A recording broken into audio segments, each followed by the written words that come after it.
করছি। বাংলা তথা পাড়া বিধানসভা পুরুলিয়া ডিস্ট্রিক্টের জনসাধারণের কাছে আবেদন থাকবে যে বর্তমান যা রাজ্যের পরিস্থিতি, সেই পরিস্থিতিটাতে অনুকূলে নেই। একদিকে মেরুকরণের রাজনীতি, একদিকে প্রতিশ্রুতিবদ্ধ রাজনীতি, একদিকে খালি দুর্নীতির রাজনীতি চলছে বাংলাকে। সেই রাজনীতি থেকে মুক্ত হতে গেলে সমস্ত বাংলাবাসীকে জাতীয় কংগ্রেসের উপরে ভরসা করতে হবে। জাতীয় কংগ্রেসে একমাত্র শক্তি যিনি বাংলাকে সুশাসন এবং উন্নয়নে জোয়ার দিতে পারে।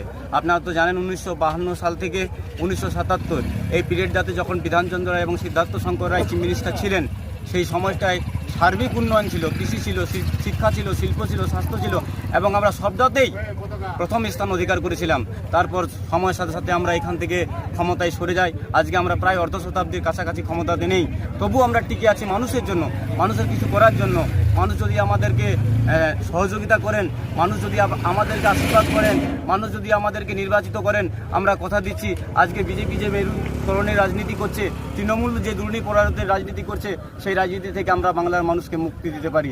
এইটুকু বলে আমি আমার বক্তব্য শেষ করছি।